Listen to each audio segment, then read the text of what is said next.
not open the door to strangers at night, so says the wisdom and advice that you must learn and take as essential in your life, for you do not know what the West could do to you. Witnesses, if you are alone at home, and you live in a deserted place, do not trust a stranger and do not give security to any stranger. I submit you have a very frightening horror story on the Realistic Horror Stories website entitled Do Not Open the Door to the West at Night. The ticket for that night does not count the examination. Note, I remember the room that night, and it is still in my memory. It is the most beautiful thing I have ever seen in my entire life. My sister went crazy that day. My father and mother left the house that day, so they visited my sick grandfather. My sister and I shared the house with a live-in maid. In the house, the roofs of the house, which consists of 2 floors and a small garden. Today, it has become me, specifically my sister and home. I have not yet completed 18 years of high school. I wrote going with my family so I can study, working at home with my sick sister, student studying physics. I became bored and put down my pen and decided to rest for a little while. Closing my eyes, I felt extremely exhausted. I heard a knock on the courtyard door, and the little girl said to me, "You can imagine it, brother." It was 9:12. She was talking without my mother and father. She called the maid at 10:00.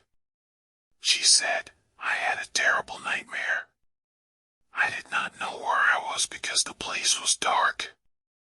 I was running and screaming. Whoever was running and screaming with an ugly voice called me, and he guided me to what I said, once again. She became frightened because she said, I reassured her while she was crying, "You were imagining." I told her, "Don't be afraid. It's just a dream." He did not enjoy my words and continued to act. I told her, "Don't be afraid. He will not imagine anything bad for you. And God's blessings." She smiled suddenly and without precedent. We heard the doorbell without ringing. A special alarm shouted, my mother usually. She ran quickly to the door of the house, and I followed her quietly, but I remembered that it was not me anymore, so I hurried to find out who the midnight visitor was, but my little sister preceded me at the door, and a strange man said in a harsh voice, "Peace be upon you." He was a man with a large body and shaggy hair. Long beard, old and torn clothes, pale eyes, and black skin. He usually wore a plain cloak. "You and my little sister were speaking from the man's body, and you responded nervously, 'And peace be upon you.'" The man was surprised by my words when his eyes seemed to widen, and he said with amazement, "Is this the house of Haj Rakib al-Sayed?" I said yes, but he is not at home. That is, he will not be back until tomorrow. He looks up in a strange way.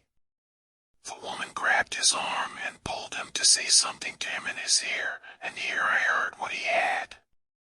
Behind him was a large black bag hanging from a rope whose end reached his hand. "It is licensed." The man said with wide eyes, "It's your mother."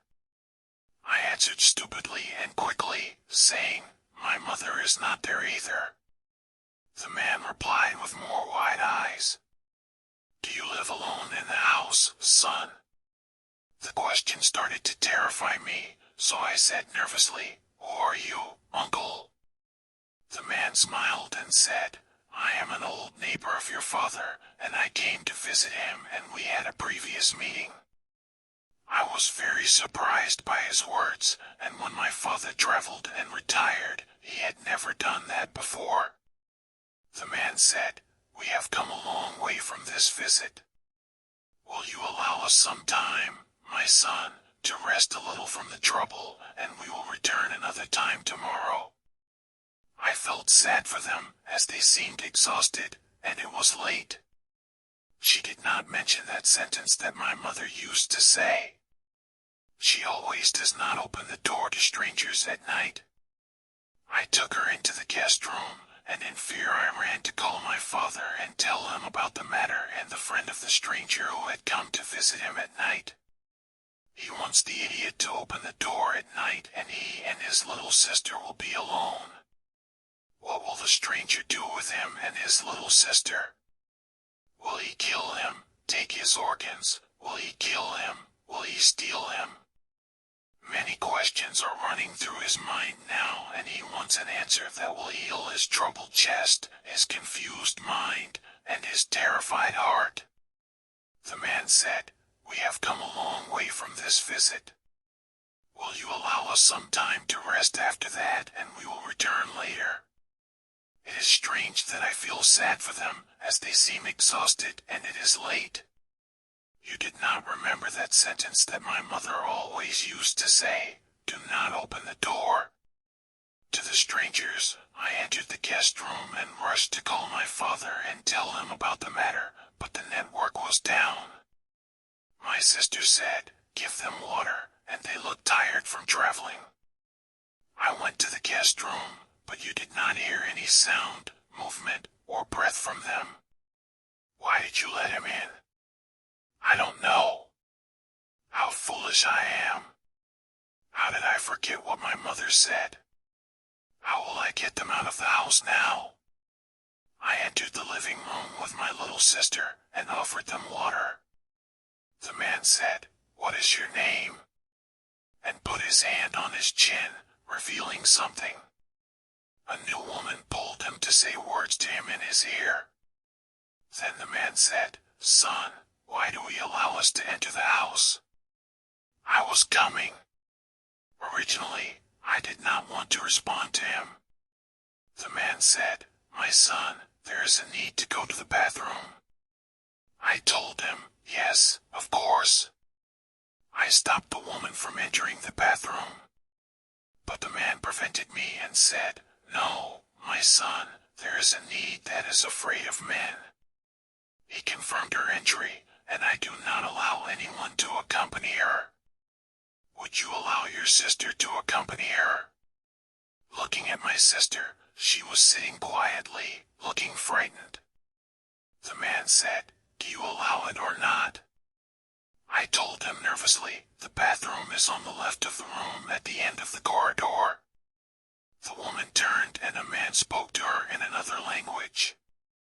The woman got up and walked towards the door, but her walk was very strange. The wind was pushing her toward the drugs, which sparked in my heart. The woman was flying off the ground. The man shouted in a harsh, loud voice, "Don't do that to the drugs." I turned to him quickly. He made me angry and prosecuted the crime. Understand the matter. He is jealous of the big door. I moved toward the door quickly. I don't know.